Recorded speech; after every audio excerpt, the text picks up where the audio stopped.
پھر بھی وہ ناک سے بولنا نہیں چھوڑتا، اس کے لیے پھر خاص طور پہ ہمیں اسپیچ تھراپسٹ کے پاس جانا ہوتا ہے. اور دوسری چیزیں، ایک امپورٹنٹ بات جو ہے وہ یہ کہ سرجری 3 مہینے بعد ہوتی ہے، مگر اگر آپ پیدائش ہوتے ہی بچے کی دیکھتے ہیں کہ اس میں یہ مسائل ہیں، آپ پراپر مستند اس کے ڈاکٹروں کے پاس جاتے ہیں اور وہ آپ کو بھیجتے ہیں، تو بہت ساری چیزوں کو پہلے ہی کافی حد تک بہتر کیا جا سکتا ہے. اس کا اس طریقے سے ہوتا ہے کہ 3 مہینے تک بچے کی ہڈی جو ہوتی ہے وہ نرم ہوتی ہے. تو اگر کلیفٹ پیلٹ کافی وائڈ بھی ہے، یعنی کہ تالو کا سراغ جو ہے وہ کافی کٹا ہوا تالو کافی دور بھی ہے، تو اس کو بہت سارے ایسے طریقے ہیں جس سے اس کو قریب لایا جا سکتا ہے، جو کہ آگے چل کے اس کے آپریشن کے اندر بہت فرق کر دیتے ہیں. اسی طریقے سے کٹے ہوئے ہونٹوں کا بھی معاملہ ہے کہ اگر بہت دور تک معاملہ ہے، بہت زیادہ کٹا ہوا ہے، کمپلیٹ ہے، یونیلیٹرل یا بائی لیٹرل واٹ ایور، دونوں طرف ہے یا ایک طرف، خاص طور پہ دونوں طرف میں، تو اس کے اندر جو 3 مہینے سے پہلے کے علاج ہے اس کا بہت رول ہوتا ہے آؤٹ کم کے اوپر. اگر آپ وہ پراپرلی کروا دیتے ہیں، بچے کی ہڈی نرم ہوتی ہے، عموماً اس کی یہ فلٹرم والی جگہ جو کافی پرومیننٹ ہوئی ہوئی ہوتی ہے، جو اس طرح کے بائیلیٹرل کلیفٹ لپ کے پیشنٹ ہوتے ہیں، تو اگر آپ پراپر ان کی آرتھوڈینٹکس کے پاس چلے جاتے ہیں، ان کا 3 مہینے تک کرواتے ہیں، تو وہ کافی حد تک نرم ہڈی کو پیچھے لے آتے ہیں اور پھر آپریشن کے ریزلٹ پہ اس پہ بہت فرق پڑتا ہے. اس لیے، اور اب خاص طور پہ میں کہوں گا ہمارے ہاں کراچی میں خاص طور پہ ایسے این جی اوز، ایسے پلاسٹک سرجنز کام کر رہے ہیں جو اس کا علاج فری آف کاسٹ کرتے ہیں، جو کہ کوئی پیسہ نہیں لیتے. اور اگر آپ کے پاس کوئی ایسا بچہ ہو جو آپ دیکھ رہے ہوں، بے شک بڑا ہو یا چھوٹا ہو، کٹا ہوا ہونٹ کا، تالو کا، تو آپ فوری طور پہ رابطہ کیجئے تاکہ اس کا علاج کرائیں اور اس کو ایک ڈیفارمیٹی سے ٹھیک کیا جا سکے. ہمارے پاس بالخصوص کراچی کے اندر یہاں کٹے ہوئے ہونٹ اور تالو کا فری علاج کیا جاتا ہے، جس میں نام لوں گا پروفیسر اشرف گناترا صاحب، بلکہ پاکستان کے اندر بہت بہترین کام کرتے ہیں اور فری آف کاسٹ وہ اس کٹے ہوئے ہونٹ اور تالو، خاص طور پہ کافی جو کمپلیکیشن بھی ہوتی ہے اس کے اندر، اس کو بھی پروفیسر صاحب ڈیل کرتے ہیں. آپ ان سے آپریشن کرا سکتے ہیں، اور خاص کیونکہ یہ عموماً غریبوں کے اندر زیادہ ہوتا ہے،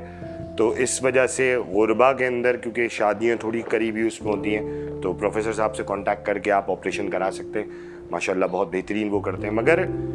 جو میسج ہے وہ یہ کہ اگر آپ ایسے لوگوں کو دیکھیں یا ایسا بچہ کہیں برتھ ہو تو خدا رہا اس کو ہسپتال لے کے جائیے، جہاں پہ پراپر لوگ موجود ہیں ان کے پاس لے کے جائیے، اور اس کا پہلے دن سے علاج شروع کرائیے تاکہ وہ ایک نارمل لائف کی طرح اپنی زندگی گزار سکے، بجائے اس کے کہ وہ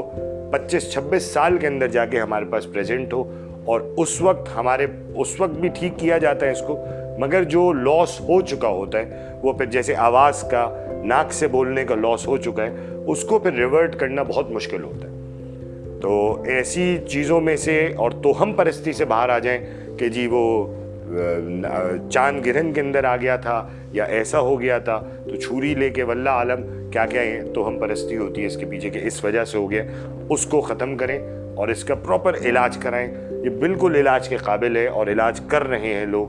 اشرف گناترا صاحب ماشاءاللہ بہت زبردست طریقے سے کافی عرصے سے اس پہ کام کر رہے ہیں اور بہت بہترین طریقے سے کر رہے ہیں. اس کا آپریشن کرانے کے لیے کوئی خاص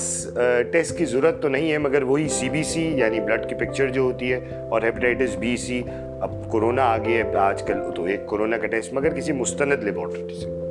مستند جگہ سے کرائیے. اور آپریشن کرانے کے لیے جو بھی ڈیٹ ہوتا ہے، جیسے فری معاملات بھی ہیں، کیمپس بھی ہو رہے ہوتے ہیں گناترا صاحب کے، تو اس میں رسائی حاصل کیجئے، اس میں ہو سکتا ہے. آپ کو یہ ویڈیو کیسی لگی اس کے بارے میں ضرور ہمیں کمنٹ باکس میں بتائیے گا، اور اگر آپ ہم سے کانٹیکٹ کرنا چاہتے ہیں تو رسائی کے پلیٹ فارم سے آپ ہم سے کانٹیکٹ کر سکتے ہیں.